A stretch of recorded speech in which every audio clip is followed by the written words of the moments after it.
Hello everyone, welcome back to our YouTube channel. इस video में अपन बात करने वाले इलस्ट्रेशन नंबर सेकंड के बारे में। और जैसा कि पिछले इलस्ट्रेशन में भी मैंने आपको बताया था कि अगर आपने इस वीडियो को देखने से पहले कॉन्सेप्ट वीडियो नहीं देखी है तो उस वीडियो को जरूर से जाकर देखिएगा, क्योंकि वहाँ पर जो पॉइंट मैंने आपको बताए हैं, ठीक है, उस पॉइंट्स को मैं आपको रेफ़र करने वाला हूँ इस वीडियो में, ताकि आपको हर एक पॉइंट मैंने वहाँ पर एग्जाम्पल देकर बताया जहाँ तक मेरे को पॉसिबल हो सका है। ठीक है, तो उससे आपको थोड़ा बहुत एक ओवरव्यू यहाँ पर मिल जाएगा और आप इलस्ट्रेशन पर ग्रिप यहाँ पर अच्छे से बना पाओगे। तो बढ़ते अपने इलस्ट्रेशन सेकंड पर ज़्यादा टाइम वेस्ट नहीं करते हैं। देखिए क्या बोला गया है। सबसे पहले स्पेशल पॉइंट यहाँ पर मैं आपको बता देता हूँ। अपन ने देखे थे 4 मेथड, जिसमें अपन को परचेज कंसिडरेशन के मेथड के लिए सीक्वेंस जो यहाँ पर चलना पड़ता था कि फर्स्ट मेथड लगाओ, वो नहीं लगा तो सेकंड मेथड लगाओ, वो भी नहीं लगा तो थर्ड लगाओ, और फिर वो भी नहीं लगा तो यहाँ पर फोर्थ मेथड ऐसे एप्लीकेबल हो जाता था। ठीक है, अब जो फर्स्ट सेकंड थर्ड मेथड है, फर्स्ट वाले में तो अपन को डायरेक्टली क्वेश्चन में इन्फॉर्मेशन दे देता है कि इतना अमाउंट अपन पीसी के तौर पर देंगे तो लमसम मेथड में कवर हो जाता है। इंट्रेंसिक वैल्यू मेथड में अपन को जो सेलिंग कंपनी है उसकी इंट्रेंसिक वैल्यू दे देता है, जैसा कि आप यहाँ पर देख सकते हैं। और थर्ड नाइट पेमेंट मेथड में हर एक चीज़ की इन्फॉर्मेशन अपन को देता था कि इक्विटी शेयर होल्डर्स हैं तो उनको क्या चीज़ दी गई है, प्रेफरेंस शेयर होल्डर्स हैं उनको क्या चीज़ दी गई है। ठीक है, अगर उनको डिवेंचर दिए गए हैं तो कितनी दिए गए हैं, किस अमाउंट में दिए गए हैं, कितनी क्वांटिटी पे दिए गए हैं, वो चीज़ अपन को हर चीज़ स्पेसिफिकली गिवन करके बताता था। अपनी बात जो रह गई थी नेट एसेट मेथड की रह गई थी कि नेट एसेट मेथड की इन्फॉर्मेशन कैसे अपन को देगा। तो मैं आपको बता देता हूँ पहले ही कि नेट एसेट मेथड की इन्फॉर्मेशन अपन को क्वेश्चन में कैसे देगा। क्वेश्चन में स्पेसिफिकली आपको बता देगा कि जो एसेट एंड लाइबिलिटीज़ है वो या तो कौन कौन सी एसेट एंड लाइबिलिटीज़ ली जा रही है। अगर ऐसा नहीं बताया तो सारी एसेट एंड लाइबिलिटीज़ आपको किस वैल्यू पर लेनी पड़ेगी, बुक वैल्यू पर आपको एसेट एंड लाइबिलिटीज़ लेनी पड़ेगी। और मैंने यहाँ पर बताया था आपको कि एसेट अगर रिवैल्यूएशन की गई है तो उनको आपको रिवैल्यूएशन प्राइस पर ही लेना पड़ेगा। कि मान के चलो अपने पास कोई एसेट है, ठीक है, बिल्डिंग है, ठीक है, उसको जो सेलिंग कंपनी है, सॉरी परचेजिंग कंपनी है, वो ले रही है 10% के अप वैल्यू पर, यानी 10% ज़्यादा पर। तो जो भी उसकी वैल्यू है उसमें 10% जोड़कर जो वैल्यू अपने पास निकल कर आएगी उस वैल्यू पर ही अपन को उसको कंसिडर करना पड़ेगा। सेम केस लाइबिलिटीज़ में यहाँ पर एप्लीकेबल होता है कि लाइबिलिटीज़ मान के चलो उसने जो भी बुक वैल्यू है उसकी 10% कम वैल्यू पर उसने लिया है, ठीक है, तो उसी वैल्यू पर अपन को यहाँ पर कंसिडर करना पड़ेगा। तो ये हो जाता है एक ओवरव्यू। अब अपन बढ़ते अपने इलस्ट्रेशन पर। क्या बोला गया है देखिए, सेम इन्फॉर्मेशन अपन को जैसा इलस्ट्रेशन 1 में भी गिवन थी सेम तरह से इन्फॉर्मेशन यहाँ पर गिवन की गई है। तो बोला गया following is the balance sheet of A limited on 31 मार्च 11। तो मैंने आपको बताया था कि जो भी कंपनी यहाँ पर सेलिंग कंपनी होती है उसको अपने एसेट एंड लाइबिलिटीज़ ट्रांसफ़र करने होते हैं, तो वही अपनी इन्फॉर्मेशन देगी कि उसकी कौन सी एसेट एंड लाइबिलिटीज़ यहाँ पर। ठीक है, तो ये इन्फॉर्मेशन जो दी गई है वो किसकी, अपने पास सेलिंग कंपनी की। ठीक है, ये एसेट अपन को दी हुई है और इसी तरह नोट्स टू अकाउंट्स पे अपने पास कुछ इन्फॉर्मेशन यहाँ पर दी हुई है। ठीक है, अब अपन बढ़ते हैं अपनी एडिशनल इन्फॉर्मेशन के ऊपर, जहाँ पर अपन आइडेंटिफाई करेंगे कि कौन सा मेथड सबसे पहले यहाँ पर लग रहा है और परचेज कंसिडरेशन जो यहाँ पर क्या होने वाला है। देखिए पूछा गया है सिर्फ यहाँ पर केवल परचेज कंसिडरेशन के बारे में कि आपको परचेज कंसिडरेशन यहाँ पर कैलकुलेट करना है। तो अपन एक एक इन्फॉर्मेशन पे जाएंगे, उसका एनालिसिस चार्ट बनाकर उसको एक एक पॉइंट को यहाँ पर देखेंगे और फिर आगे अपन यहाँ पर सॉल्यूशन पर बढ़ेंगे। ठीक है, अब सबसे पहले बोला गया है कि बी लिमिटेड यहाँ पर एग्री कर रहा है to take over asset and liabilities on the following terms and condition. मतलब जो बी लिमिटेड है, जैसे कि मैंने आपको बताया था पिछले इलस्ट्रेशन में भी कि जो भी कंपनी यहाँ पर selling company sorry purchasing company होती है वो कुछ एसेट एंड मतलब जो टर्म्स एंड कंडीशन है उस पर सबसे पहले एग्री होती है और वो टर्म्स एंड कंडीशन अपन को यहाँ पर दी हुई है। ठीक है, तो जिसमें सबसे पहला पॉइंट क्या बोला गया यहाँ पर कि डिस्चार्ज करेंगे 15% डिबेंचर्स, कि जो भी सेलिंग कंपनी के पास 15% डिबेंचर्स यहाँ पर हैं इनको हम डिस्चार्ज करेंगे किस पर, एट अ प्रीमियम ऑफ 10%। अब देखिए यहाँ पर वो कॉन्सेप्ट यहाँ पर अपने काम में आ रहा है जो मैंने आपको बताया था, वो एक बार मैं आपको बता देता हूँ। देखिए कौन सा पॉइंट मैंने यहाँ पर आपको बताया था कि मैंने आपको बताया था कि थर्ड पॉइंट में कि प्रीमियम हो, पार हो या फिर डिस्काउंट हो, अगर वो रिडम्पशन पर है वो सीधा सा अफेक्ट करेगा किसको, आपके परचेज कंसिडरेशन के अमाउंट को। ठीक है, तो ये जो 10% आपके प्रीमियम होने वाला है उससे आपका क्या अफेक्ट होने वाला है, आपका परचेज कंसिडरेशन यहाँ पर सीधा सा अफेक्ट होने वाला है। अगर ये इशू पर होता तो वो चीज़ क्या अफेक्ट करती है, आपके नंबर ऑफ़ शेयर्स यहाँ पर अफेक्ट करती। ठीक है, तो इसलिए मैंने आपको ये थर्ड पॉइंट अलग से यहाँ पर बताया था जो कॉन्सेप्ट वीडियो में अपन ने देखा था। तो बोला क्या गया कि जो डिबेंचर्स है 15% डिबेंचर्स उसको 10% प्रीमियम पर अपन रिडीम करेंगे और उसके बदले अपन क्या देंगे, उसके बदले जो यहाँ पर इशू किए जा रहे हैं 15% डिबेंचर्स, और वो 15% डिबेंचर होने वाले हैं यहाँ पर नई कंपनी में जो कि एक्स लिमिटेड है। ठीक है, तो क्या बोला गया है कि डिबेंचर जो 15% वाले हैं उसको 10% प्रीमियम पर हम रिडीम करेंगे और उसके बदले जो डिबेंचर्स है वो ही हम देने वाले हैं। तो एनालिसिस चार्ट पर जाते हैं। देखिए ये अपन जो है जैसा अपन बनाते हैं सेलिंग कंपनी और परचेजिंग कंपनी का, ठीक है। तो ये अपन ने बना लिया है। अब अपन को क्या करना है, सीधा सा नाम देना है, ठीक है। अपन किसकी बात कर रहे हैं, सबसे पहले रिडम्पशन की, कि कितने अमाउंट पर उनको डिस्चार्ज किया जाना है। तो अगर आप देखोगे पुरानी कंपनी में जहाँ पर कितने 7 लाख के यहाँ पर डिबेंचर्स गिवन है, तो 7 लाख में अगर आप 1 मिनट, तो 7 लाख में अगर आप 10% यहाँ पर जोड़ देते हो तो कितना अमाउंट निकल कर आएगा, तो 7 लाख प्लस 10% यहाँ पर 7,70,000 यहाँ पर निकल कर आ जाएगा। तो अपन को यहाँ पर नंबर ऑफ़ शेयर की भी ज़रूरत नहीं पड़ी पीसी निकालने के लिए, और पर शेयर वैल्यू की भी यहाँ पर ज़रूरत नहीं पड़ी है, ठीक है। तो अपन सीधा सा अमाउंट क्या लिख दें, 7,70,000। ये अपन को परचेज कंसिडरेशन यहाँ पर मिलने वाला है सेलिंग कंपनी के शेयर होल्डर्स को, ठीक है। और क्या बोला गया परचेज कंपनी के लिए कि वो किस चीज़ में इसको इशू करेगी, तो उन्होंने बोला कि हम 15% डिबेंचर ही वो इशू करने वाले हैं जो भी यहाँ पर रहने वाले हैं। तो इसके बदले जो यहाँ पर इशू किए जाएंगे डिबेंचर्स ही, अब उसका नंबर यहाँ पर बताया नहीं है कि कितने नंबर ऑफ़ डिबेंचर यहाँ पर इशू किए जाएंगे। तो अपन मान के चलते हैं कि डिबेंचर की वैल्यू शायद तक 100 होगी, तो 100 रुपये पर डिबेंचर यहाँ पर इशू किए गए होंगे। देखिए एक बार देख लेते हैं अगर कुछ स्पेसिफिक इन्फॉर्मेशन दी हुई है तो, कि किस वैल्यू पर यहाँ पर डिबेंचर्स है। तो यहाँ पर कुछ भी नहीं बताया गया, तो अपन को क्या मानना है, वैसे तो अपन को पीसी की कैलकुलेशन में डिबेंचर होल्डर का पेमेंट लेते नहीं हम, तो 7,70,000 ही सिर्फ अपन यहाँ पर लिख देते हैं, ठीक है। ये हो गया अपने पास परचेज़ कंपनी के बाद, जो परचेज़ कंपनी है उसका भी यहाँ पर पीसी, ठीक है। तो 7,70,000 एज ए डिबेंचर होल्डर को यहाँ पर पेमेंट मिलने वाला है। और मैंने आपको पहले ही पॉइंट बताया कि डिबेंचर होल्डर को जो भी पेमेंट मिलता है उसको अपन पीसी की कैलकुलेशन में क्या करते हैं, लेते ही नहीं हैं, ठीक है। पिछले पॉइंट में मैंने आपको बताया था, एक बार फिर से अगर आपको याद नहीं है तो गो थ्रू में कर रहे तो सेकंड पॉइंट पे अपन ने देखा था कि AS 14 जो यहाँ पर स्पेसिफिकली मना करता है कि डिबेंचर होल्डर का जो भी पेमेंट है उसको पीसी की कैलकुलेशन में मत लो। अब सेकंड पॉइंट क्या बोला गया, देखिए कि जो भी पीपी है, पीपी यानी कि जो इन्फॉर्मेशन दी गई है प्रॉपर्टी प्लांट एंड इक्विपमेंट की, वो अपन को 10% ज़्यादा वैल्यू पर लेना है जो भी बुक वैल्यू है उससे। मतलब मान के चलो अगर आपकी बुक वैल्यू 1 लाख है, ठीक है, तो उस पर 10% ज़्यादा वैल्यू पर लेने आपको, यानी कि 1,10,000 पर वो पीपी लेनी पड़ेगी, ठीक है। तो इस तरह से कुछ इन्फॉर्मेशन पीपी के लिए दी गई है। और बोला गया है कि इन्वेस्टमेंट जो भी वैल्यू आपकी बुक में दिख रही है उस पार वैल्यू पर ही आपको इन्वेस्टमेंट लेने, यानी कि सीधी सी इन्फॉर्मेशन किस बात की दी गई है, एसेट को लेने की, कि एसेट को हम किस वैल्यू पर ले रहे हैं, ठीक है। तो अगर आपको ध्यान हो 4 मेथड अपन ने डिस्कस किए थे कि कौन से मेथड में एसेट को लेने की बात की जाती थी। तो अपने जो 4th मेथड रहता था नेट एसेट मेथड, उसमें जो है एसेट को लेने की बात की जाती थी। तो एक अपन को यहाँ पर इंडिकेशन मिल चुका है कि कहीं ना कहीं नेट एसेट मेथड जो है शायद तक यहाँ पर एप्लीकेबल होने वाला है। अब सी पॉइंट में क्या बोला गया है, देखिए कि जो भी करंट एसेट्स हैं उसको अपन लेने वाले हैं एट अ डिस्काउंट ऑफ 10%। मतलब पीपी को तो 10% ज़्यादा पर लिए थे अपन, पर जो करंट एसेट्स हैं उसको 10% कम पर लेंगे, यानी डिस्काउंट पर लेने का मतलब 10% कम पर लेंगे। और जो करंट लाइबिलिटीज़ है जो बुक में आपको दिख रही है उसी वैल्यू पर आपको सीधा सा ले लेना है, ठीक है। तो ये दो इन्फॉर्मेशन अपन को एसेट एंड लाइबिलिटीज़ के बारे में कि किस वैल्यू पर वो ली गई है वो इन्फॉर्मेशन दी गई है। अब डी पॉइंट में क्या बोला गया है, देखिए कि जो भी प्रेफरेंस शेयर होल्डर्स हैं उनको डिस्चार्ज किया जाएगा एट अ प्रीमियम ऑफ 10%। और उसके बदले क्या दिया जाएगा उनको पेमेंट में, उसके बदले उनको पेमेंट में दिए जाने वाले 15% प्रेफरेंस शेयर्स, और वो प्रेफरेंस शेयर जो है ₹100 ईच के होने वाले हैं, ठीक है। तो ये चीज़ अब अपन को एनालिसिस चार्ट के थ्रू समझनी पड़ेगी कि प्रेफरेंस शेयर होल्डर को क्या पेमेंट किया जा रहा है। तो ये एनालिसिस चार्ट बन जाता है अपने पास प्रेफरेंस शेयर होल्डर्स का। इससे पहले वाला कौन सा था अपने पास, डिबेंचर्स का, और ये एनालिसिस अपन बनाएंगे प्रेफरेंस शेयर होल्डर का। ये हो जाती है अपने पास सेलिंग कंपनी, और ये हो जाती है अपने पास परचेजिंग कंपनी, ठीक है। यहाँ पर अपन पीसी की कैलकुलेशन देखते हैं, यहाँ पर नंबर ऑफ़ शेयर और यहाँ पर शेयर वैल्यू। तो डिस्चार्ज में तो बोला गया था, यानी कि रिडम्पशन वैल्यू में तो बोला गया था कि प्रेफरेंस शेयर होल्डर को हम जो यहाँ पर 10% प्रीमियम पर डिस्चार्ज करेंगे। तो अगर आप देखेंगे प्रेफरेंस शेयर्स कितने हैं यहाँ पर, तो 7,50,000 का यहाँ पर प्रेफरेंस शेयर अपन को बताए गए। तो अपन यहाँ पर आ जाते हैं सबसे पहले पीसी डिस्चार्ज वाले पॉइंट पे अपन आएंगे।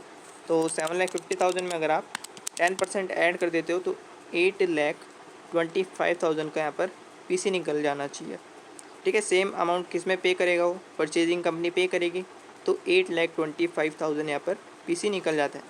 और उसने बोला था कि ये जो प्रेफरेंस शेयर्स हैं, हर एक प्रेफरेंस शेयर जो है इशू किया जाएगा, मतलब जो नया शेयर इशू किया जाएगा वो 15% प्रेफरेंस शेयर से हम इनको देने वाले हैं। और हर एक प्रेफरेंस शेयर की वैल्यू कितनी होने वाली है, 100 ईच की। तो ये चीज़ अपन इशू वाले पॉइंट में कंसिडर करेंगे कि परचेजिंग कंपनी 100 ईच वाले जो है प्रेफरेंस शेयर्स देने वाली है। इसका मतलब कितने नंबर ऑफ़ प्रेफरेंस शेयर्स होंगे यहाँ पर, तो अमाउंट को यानी प्रेफरेंस शेयर अमाउंट को पर शेयर प्राइस से अगर अपन डिवाइड कर देंगे तो यहाँ पर निकल जाएंगे अपने नंबर ऑफ़ शेयर्स। तो 82,500 नंबर ऑफ़ प्रेफरेंस शेयर्स मिलने चाहिए किसको, प्रेफरेंस शेयर होल्डर्स को नई कंपनी में। ठीक है, ये एनालिसिस अपन ने बना लिया है किसका, प्रेफरेंस शेयर्स का। अब ई पॉइंट क्या बोलता है देखिए यहाँ पर, तो ई पॉइंट में बोला गया है कि जो इक्विटी शेयर होल्डर्स हैं उनको हम 3 नए इक्विटी शेयर देंगे 10 रुपये ईच के।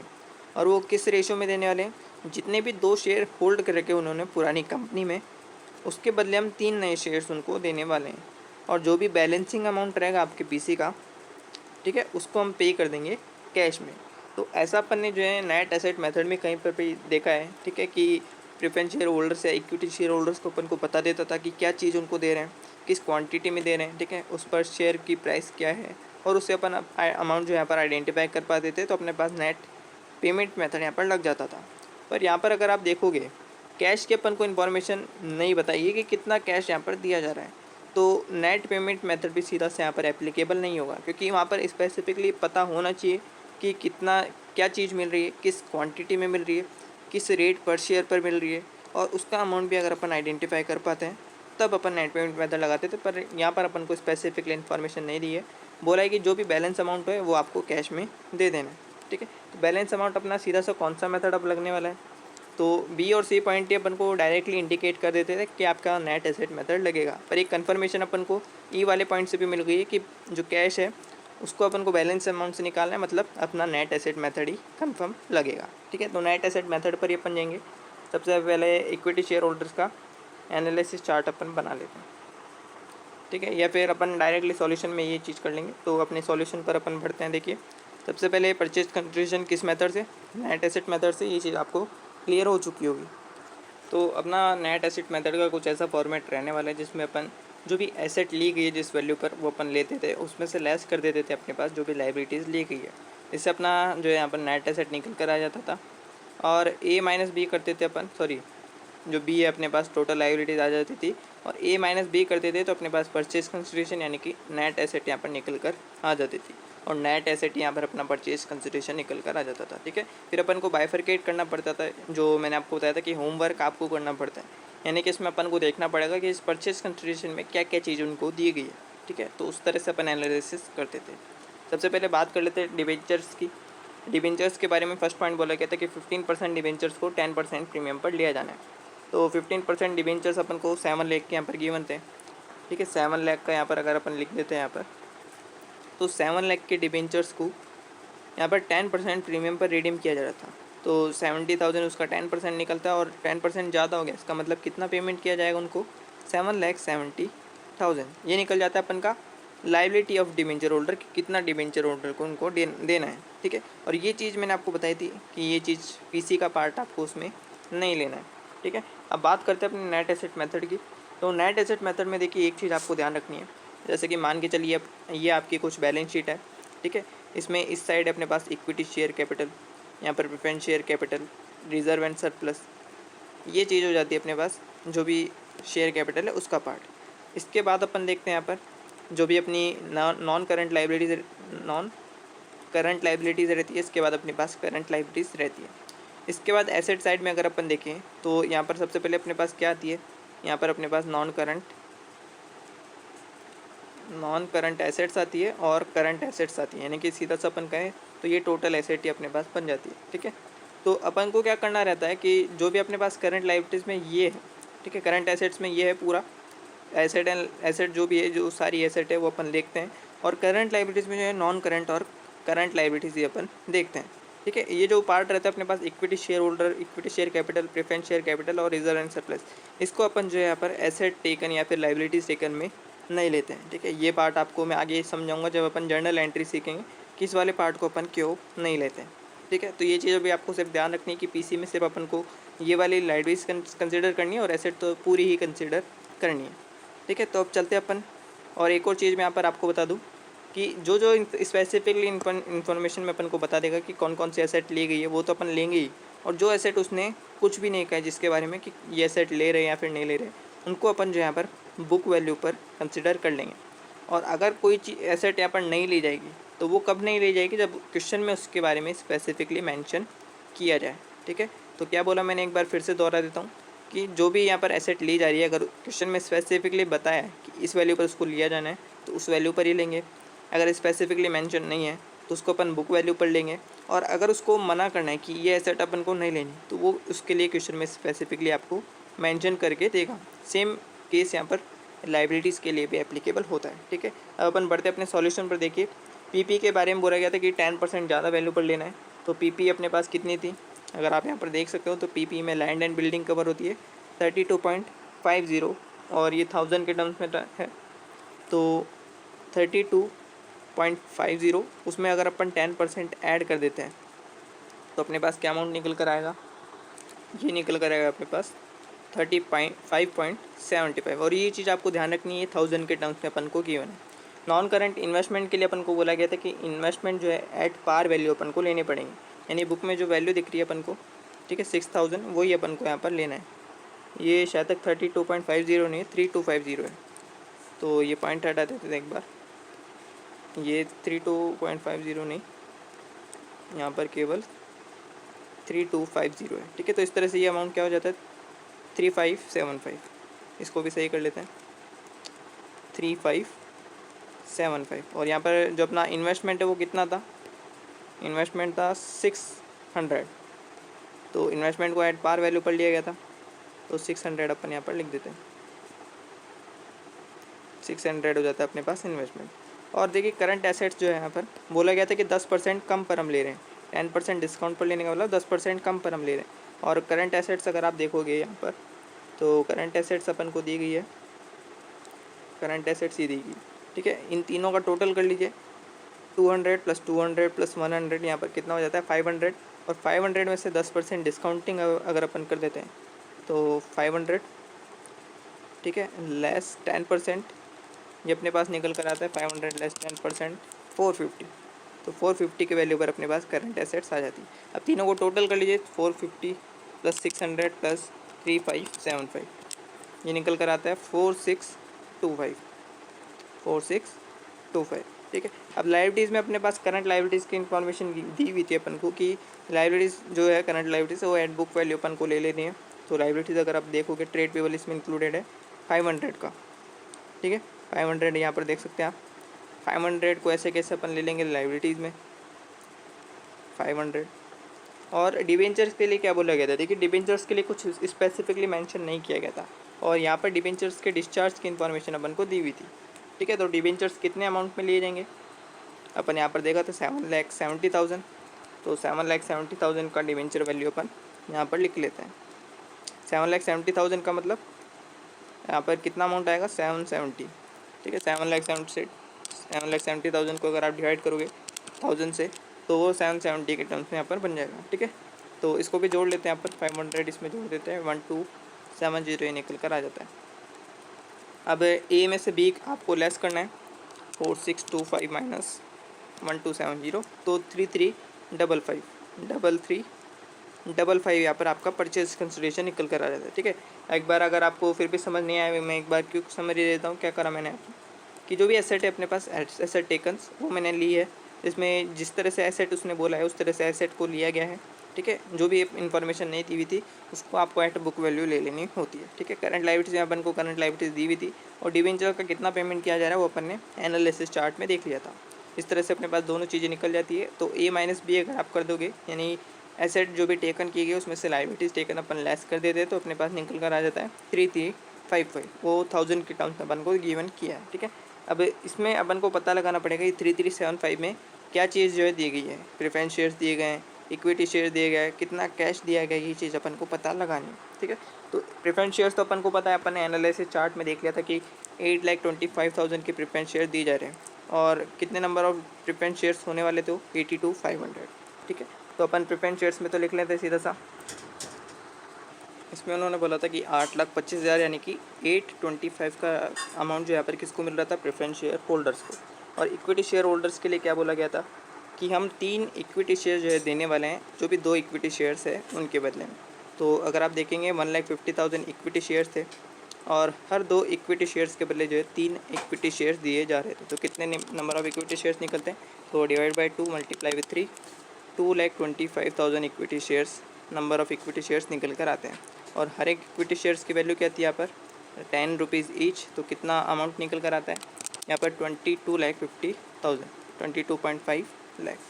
अब देखिए इसको 1000 के टर्म्स में अगर आपको बदलना है तो डिवाइड बाय 1000 कर दीजिए, तो ये अमाउंट निकल कर आएगा आपके पास 2250। तो कितना अमाउंट इक्विटी शेयर्स को दिए जा रहा है, 2250। अब जो भी बैलेंस अमाउंट है इसमें से वो आपके निकल जाएगा कैश। तो उसने बोला था कि बैलेंस अमाउंट आपको कैश में पे करना है, तो कितना अमाउंट कैश में निकलता है, तो जोड़ के इसको लेस कर दीजिए 33554, तो 280 जो यहाँ पर आपके निकल जाता है। ये इन टर्म्स ऑफ 1000 है, एक बार फिर से मैं आपको बता देता हूँ, ठीक है। तो इस तरह से अपना निकल कर आ चुका है कि कितना अमाउंट अपन परचेज कंसिडरेशन के तौर पर देंगे और उसमें से क्या क्या चीज़ उनको प्रोवाइड की जाएगी, इक्विटी शेयर दिए जाएंगे, जो यहाँ पर प्रेफरेंस शेयर दिए जाएंगे और कितना कैश दिया जाएगा, ठीक है। तो ये चीज़ आपकी कंप्लीट हो चुकी है, होप से आपको समझ में भी आया होगा। अब अपन एक बार आई से ऐसे गो थ्रू कर लेते हैं। तो कुछ इस तरह से आई का जो सॉल्यूशन दिया हुआ है, जिसमें जो बात की गई है यहाँ पर परचेज कंसिडरेशन की नेट एसेट से कैलकुलेट की गई है, और वो मैंने आपको बताया था कि कैसे। सबसे पहले अपन ने फर्स्ट देखा, फर्स्ट तो लग ही नहीं रहा था यहाँ पर, क्योंकि डायरेक्टली पीसी का अमाउंट अपन को दिया हुआ नहीं था। सेकंड में अगर बात करें इंट्रेंसिक वैल्यू दी हुई नहीं थी। थर्ड में बात करें नेट एसेट जो यहाँ पर, सॉरी नेट पेमेंट, उसमें हर एक इन्फॉर्मेशन तो अपन को दी हुई थी, पर कैश जो है उसका स्पेसिफिकली अमाउंट नहीं दिया हुआ था कि कितना कैश में अपन को अमाउंट देना है। पर फोर्थ में अपन को जो यहाँ पर नेट एसेट जो भी ली जा रही थी उसकी इन्फॉर्मेशन भी दी हुई थी, और जो बैलेंसिंग फिगर अमाउंट है उसके लिए बोला गया था कि कैश से जो यहाँ पर आपका बैलेंसिंग फिगर अमाउंट निकलेगा। तो कहीं ना कहीं अपन को पता लग गया था नेट एसेट मेथड लगने वाला है, जिसमें जो इन्फॉर्मेशन अपन को दी हुई थी एसेट की, वो अपन ने एसेट की ली है, ठीक है, इन 1000 के टर्म्स में। और ठीक है, उसी तरह लाइबिलिटीज़ की इन्फॉर्मेशन ली है, लाइबिलिटीज़ अपन के डिबेंचर्स जो कैलकुलेशन है इन्फॉर्मेशन एडिशनल इन्फॉर्मेशन वाली ली है, और करंट लाइबिलिटी जो क्वेश्चन में दी है वो वाली ली है। इस तरह से पीसी निकल जाता है अपने पास, और पीसी में अपन बाइफरकेट कर देंगे कि कितना अमाउंट अपने जो है कैश निकल रहा है, कितना अमाउंट अपन प्रेफरेंस शेयर्स दे रहे हैं और कितना अमाउंट हम इक्विटी शेयर्स के फॉर्म में दे रहे हैं, ठीक है। तो इस तरह से मोड ऑफ पीसी अपन ने एंड में डिटरमाइन कर लिया, ठीक है। तो सेम सेम सॉल्यूशन अपना भी है, बस इस तरह से प्रेजेंटेशन भी आप कर सकते हो एग्जाम में, कोई दिक्कत नहीं है, ठीक है। लाइबिलिटीज़ ऑफ डिबेंचर्स भी आपको दिखानी पड़ेगी, और साथ में जो ये अपन ने अमाउंट लिया है एसेट टेकन लाइबिलिटीज टेकन, ये चीज़ आपको दिखानी पड़ेगी। इस तरह से आप प्रेजेंटेशन करोगे तो भी चलेगा, आपको समझ में आ गया होगा कि कैसे आपको प्रोसीड करना है, क्वेश्चन को देखते हुए कैसे आगे बढ़ना है, ठीक है। तो फिर मिलते हैं नेक्स्ट वीडियो में, तब तक के लिए टेक केयर, गुड बाय, और अपने दोस्तों के साथ शेयर करना मत भूलिएगा। Good bye.